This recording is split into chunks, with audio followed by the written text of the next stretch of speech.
Welcome into the Solo Shot Sports Podcast. I'm your host, Tom Anna. Happy Solo Shot Saturday. We are back, people. And if I had one thing to kind of let you guys know, a tip is to don't get sick, especially around this time of year. It makes every little thing harder. And yeah, it's been a tough week. I woke up last Saturday, half my voice was gone. I was flipped. I had a very long day ahead of me with ETV. We shot multicam for an MMA fight up in Hartford.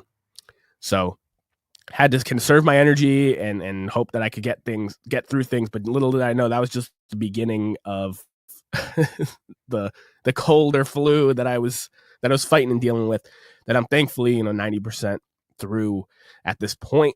I hope you can hear my voice. That part is at least better. But yeah, really tough week, really tough time of year to get sick, and it just a humble reminder of what a blessing and what value there is in our health, and how some of us take that so much for granted, especially people younger like myself, and and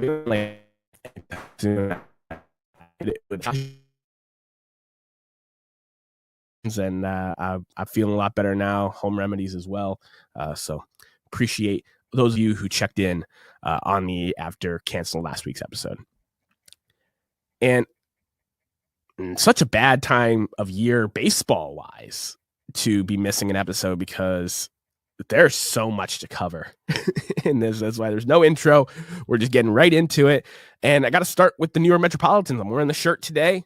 They appear to be pulling back. And this comes 2 weeks ago, where I was giving the Mets some praise about how they do business and trashing my Red Sox for worrying about the collective bargaining tax. Well, in this time, Edwin Diaz has signed with the Los Angeles Dodgers, taking only $3 million more and not letting the Mets counter, to go to LA and be their closer, which I did predict at the beginning of the offseason. And Pete Alonso, homegrown, the Polar Bear franchise icon, all-time home run leader in Mets history, signed a 5-year, $155 million contract to go to the AL East. Not the Red Sox, like people were predicting, not the Yankees, like I was predicting. The Baltimore Orioles swooped in and signed him to the second largest contract in franchise history. 5 years, $155 million. And the Mets didn't even extend him an offer because they saw he was going to get 4 or 5 years from other teams, and they were not comfortable past 3. So those things happen.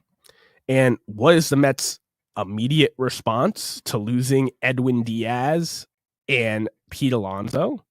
They sign Jorge Polanco to a 2-year, $40 million contract.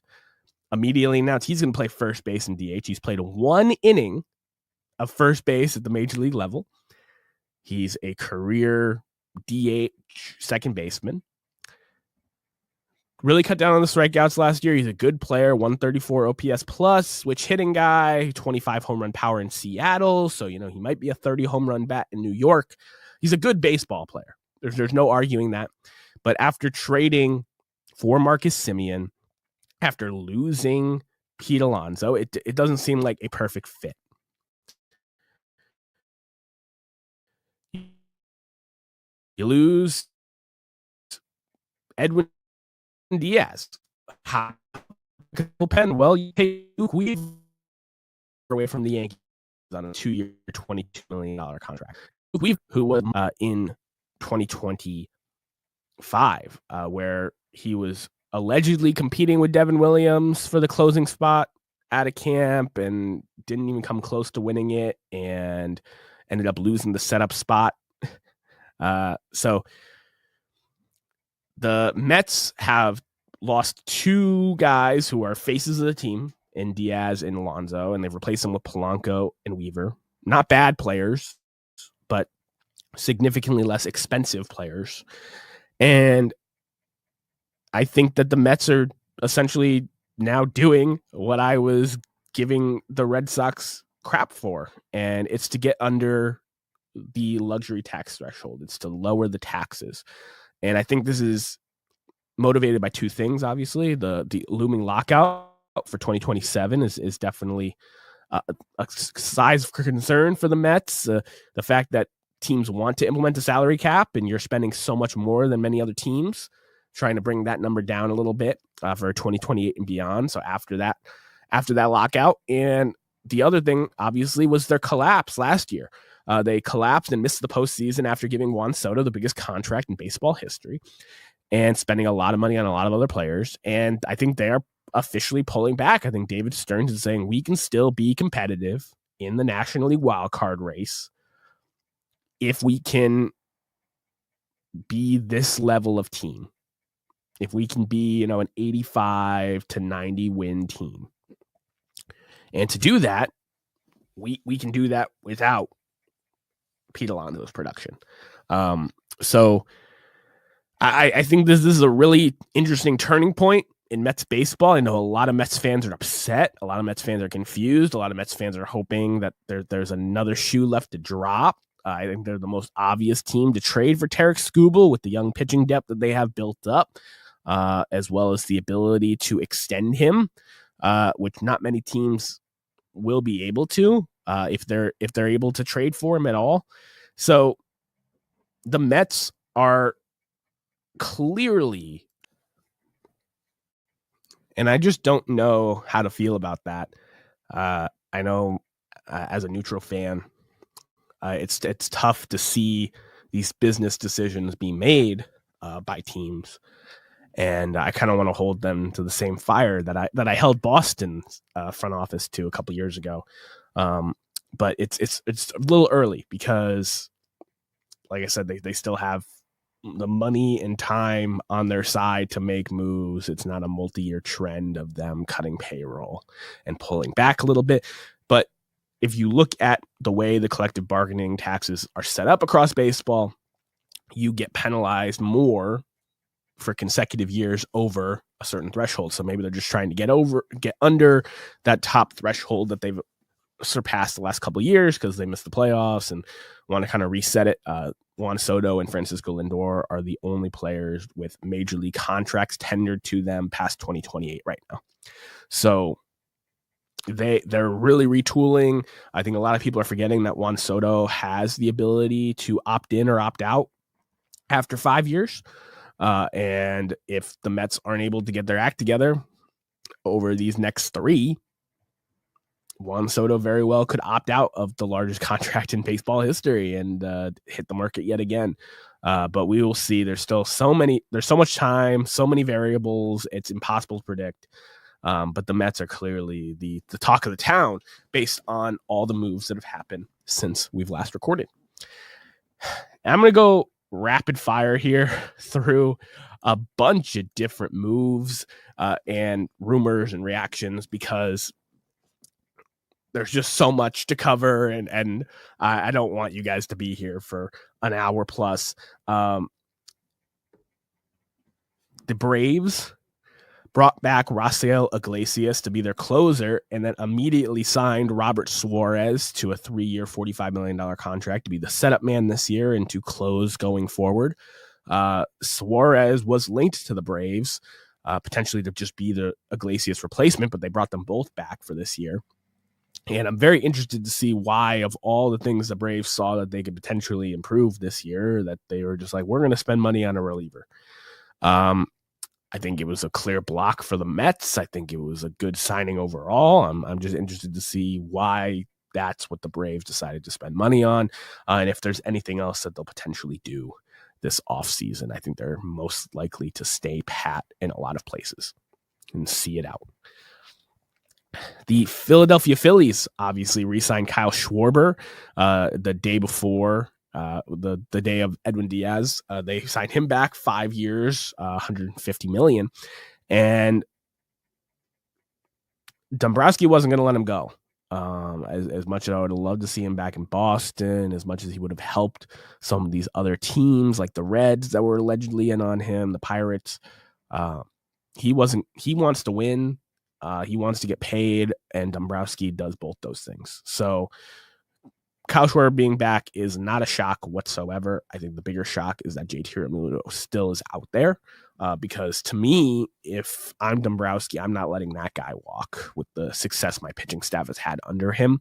And they're willing to roll the dice, I guess, for a specific number and hope that nobody else matches it. So JT Realmuto is still out there, but Kyle Schwarber is back in Philly.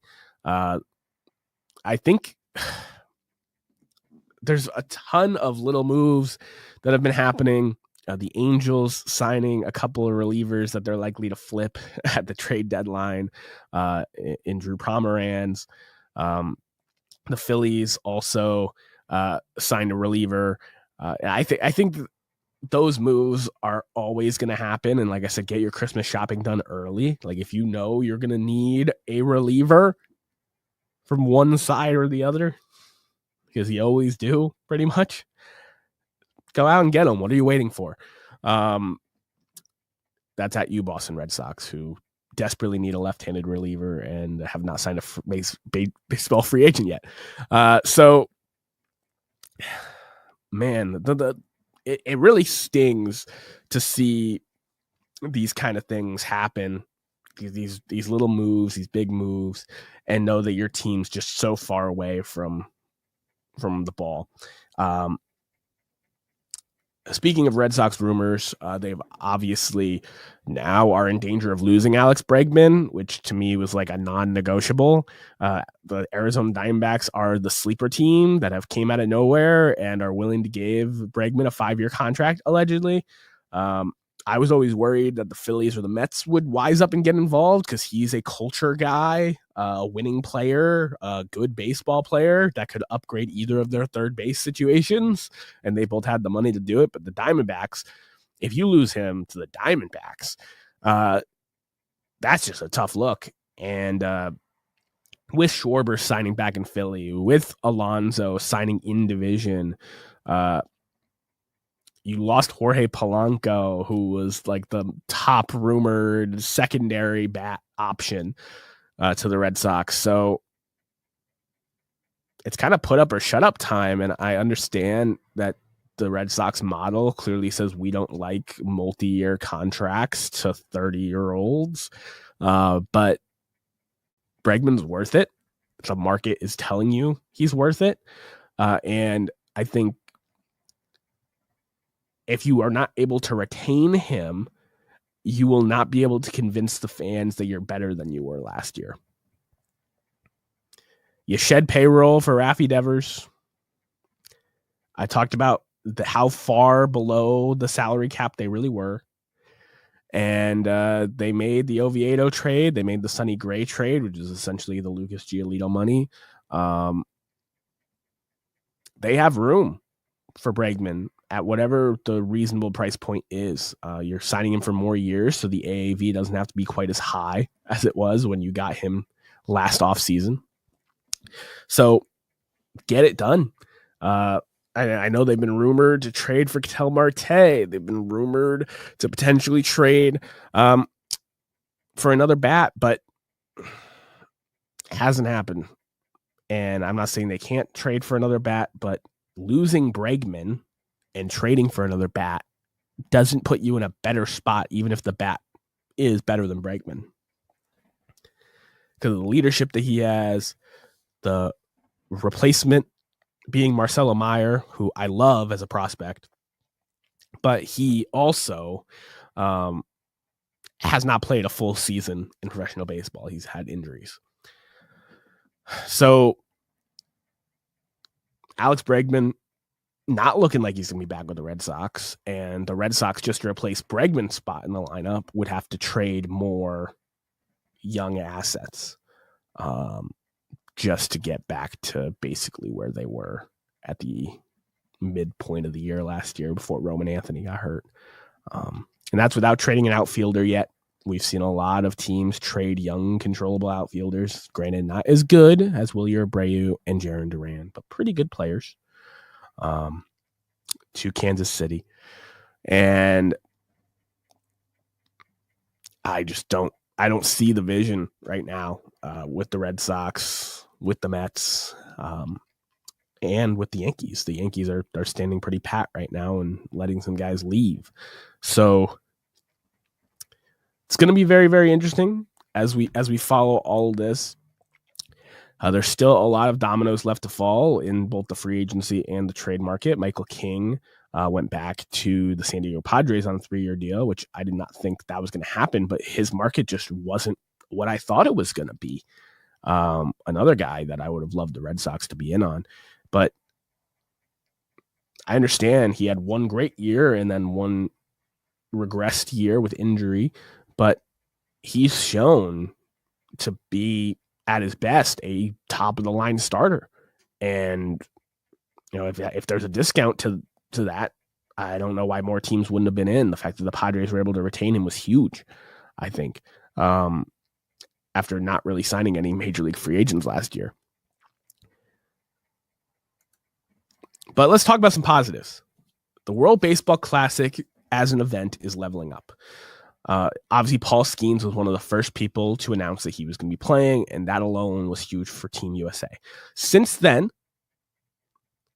Joe Ryan, Matthew Boyd, Clay Holmes, Nolan McLean, and Tarek Skubal and Logan Webb have all announced they're going to pitch for Team USA.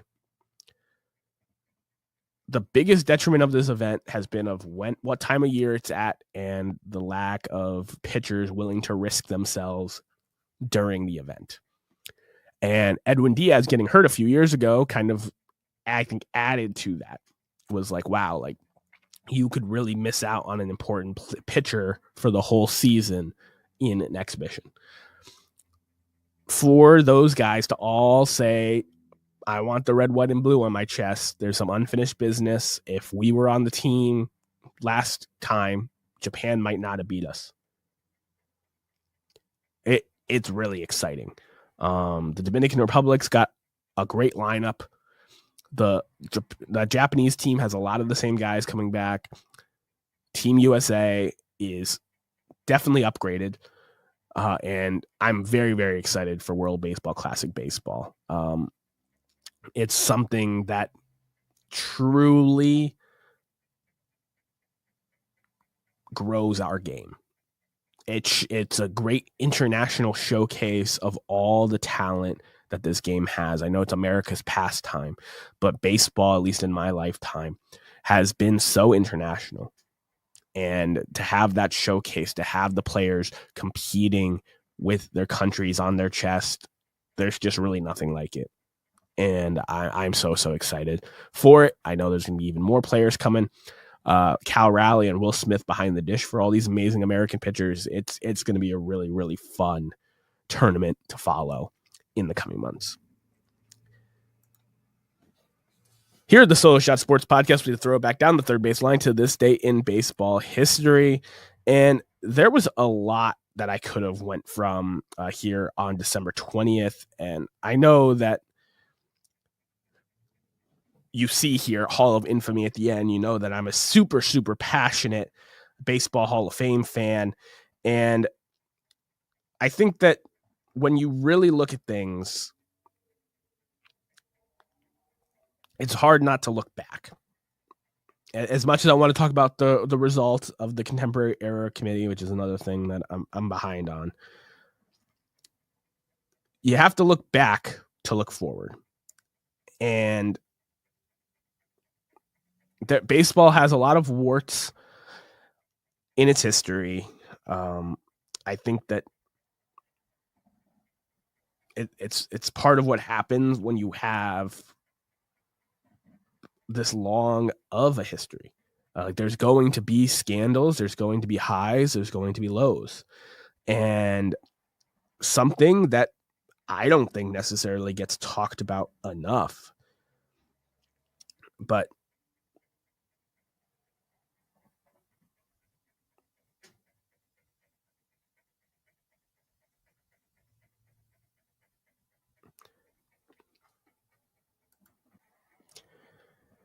on this day in 1980, Hall of Famer Ferguson Jenkins is convicted on cocaine possession charges in Canadian court.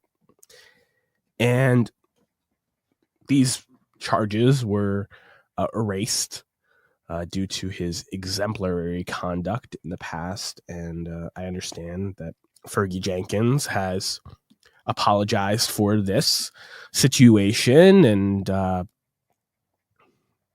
world has moved on in a lot of ways. But there was a huge epidemic of Major League Baseball players in the 1980s and the cocaine trials, the drug trials. A lot of players, including future Hall of Famers like Tim Raines and Dave Parker, were caught up in them. And while those drugs were illegal to possess, while they were immoral to use, that didn't stop those players from playing Major League Baseball. It didn't stop those players from accomplishing amazing feats. It didn't stop Fergie Jenkins, Dave Parker, and Tim Raines from getting into the Hall of Fame while they were living. I know Dave Parker didn't get to see his Hall of Fame induction ceremony, unfortunately. But how quickly we forget. And that's where we round things out here on the show with the Hall of Infamy. The Contemporary Baseball Committee, assembled of 16 members, elected Jeff Kent and Jeff Kent alone. He received 14 of the 16 votes necessary for election. Jeff Kent, the all-time home run leader at second base, someone who clearly I talked about for years when he was on the writer's ballot, deserved to be in the Hall of Fame. I was voting for him on my ballot. That doesn't count. And I have no problem with Jeff Kent being elected. Was it what I thought was the most likely outcome based on who was on the ballot and who was voting? No, but I have no problem with that result. It's when you dive into what the rest of the results mean that it starts to be crazy. And it's the fact that we know there are 16 members on the committee voting, and they could vote up to 3 people each. So there was 48 votes available in this cycle. You had to get 5 or more votes to stay eligible on the ballot in 3 years' time to be considered again. You had to get 12 out of 16 votes to be elected. If you failed to get 5 or more votes in 3 years, you won't be considered. So you'll have to wait at least 6 years to be considered for the Hall of Fame again. All right. Now that all that's clear, we look at the results and it makes me sick.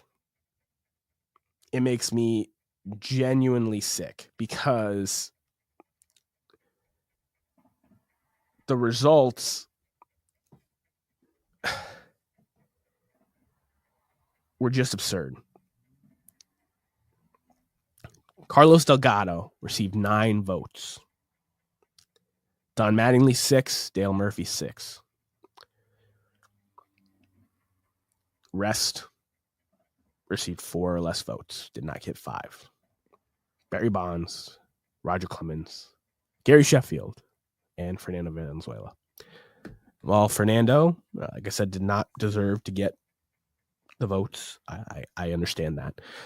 The other 3 guys are deserving Hall of Famers. While they likely used steroids, which at the time were illegal to possess for civilians, while they were immoral to use, it didn't stop them from playing baseball. Baseball wasn't suspending at that time. It didn't stop them from being some of the best players in the game, to being voted to all-star games, to being voted MVPs and Cy Youngs. And it didn't stop them from being on Hall of Fame ballots, getting over 60% from the Baseball Writers of America.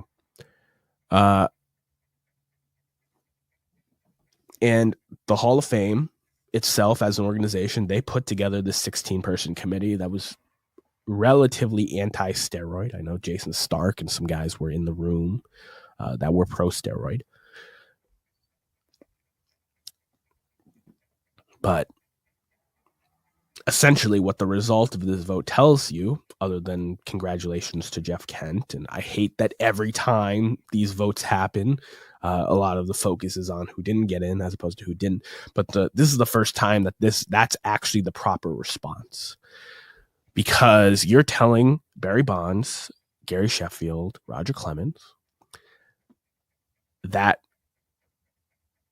6 more years before you can get considered again. And you're like, oh, it's only 6 years. They have at least one more shot before they're eliminated forever. Well, Barry Bonds is 61 years old. He's turning 62 in July. He'll be 67, 68 if he's still with us next time around. Roger Clemens is 63 years old, turning 64 in August. He will be 69, turning 70 if he is still with us next time around. He's even eligible to be on the ballot. And Gary Sheffield, 57 years old. He'll be 63 next time this committee meets, that he's eligible to even be considered. What this result tells me is that the Baseball Hall of Fame is condemning these alleged steroid users to death. They are saying that what you did, even though it wasn't against our rules at the time, even though every player who potentially was using in that same period wasn't as good as you, that you don't deserve your day on the stage surrounded by Hall of Famers and your fans to get to call yourself a Hall of Famer while you're living. They're condemning these guys to death. And I don't think a big enough deal has been made about this, because the Hall of Fame is full of guys who have done immoral things, both on the field and off of it. It's not why we celebrate the Hall of Fame. It's not the Hall of Angels. And I think that the character clause has been one of the biggest detriments to the Hall of Fame voting process, maybe ever, because the 16 people on that committee essentially pretended like Barry Bonds, Roger Clemens, and Gary Sheffield didn't play baseball for them to get 4 or less votes, and for Mattingly and Murphy to get 6 apiece, Delgado to get 9, and Jeff Kent to get 14, which, if you do the math right, 14 plus 9 plus 6 plus 6, that means there's only 13 potential votes left, meaning that Barry Bonds, Roger Clemens, and Gary Sheffield, and Fernando Valenzuela, who might have gotten a vote, combined got less votes than Jeff Kent did from this committee. I'm not saying Jeff Kent doesn't belong in the Hall of Fame. I actually believe Carlos Delgado, Don Mattingly, and Dale Murphy are worthy Hall of Famers. But they pretended, they're basically blackballing and pretending like these guys didn't play baseball. That's the only way you look at them as a candidate and say that they're not worthy of a vote. They don't belong. And as a Catholic, I believe in redemption. I believe in second chances. I believe that what these guys did or allegedly did, and that's part of the problem with the era they played in, is up until 2005, they weren't testing and suspending. So you can think someone did it or know someone did it, but if they weren't punished by Major League Baseball, and a lot of these guys played in 2005 and didn't serve suspensions. Sheffield, Clemens, and Bonds were all active in 2005. None of them served steroid suspensions. For them to say, like, hey, like, now you're getting punished, and maybe we'll reconsider you when you're dead. We're going to wait you out, essentially, I think is just utter bull. I understand with baseball's stance with Pete Rose, how they made the players on the ineligible list eligible after their death, because that people have been wanting Pete Rose to be considered for a long time, and I think that was the way to do it, because that was a clear line in the sand that it was a lifetime ban, and the only way you can change lifetime is if you make it mean the literal thing of lifetime. But Barry Bonds and Roger Clemens were not immediately banned from baseball for steroids. They were not punished when it came to all-star ballots or MVP ballots or Cy Young ballots. They were not punished when it came to the all-century team. They were not punished when it came to being eligible on the baseball writers ballot. They were not being punished in terms of being obvious candidates to consider on these contemporary era ballots, but they are being punished and condemned to death by the Baseball Hall of Fame and its constituents. And I think it is one of the grossest things I have ever witnessed as a fan of the Hall of Fame. And I hope all of you realize what these results mean. And I talked about how this was such an important ballot for that reason. And the fact that they are staunchly saying, if you had steroids stink, it doesn't matter if you did it or not, you had steroids stink, you're not getting in. And I just think that's completely unfair, especially with the obvious hypocrisy that Bud Selig, the commissioner of baseball, who profited, it was credited for saving baseball because of the offensive numbers and the home run chase and the different things that came along with the steroid era, getting ushered right into the Hall of Fame, getting to make his speech while he's alive, and all these other players, these commodities, these products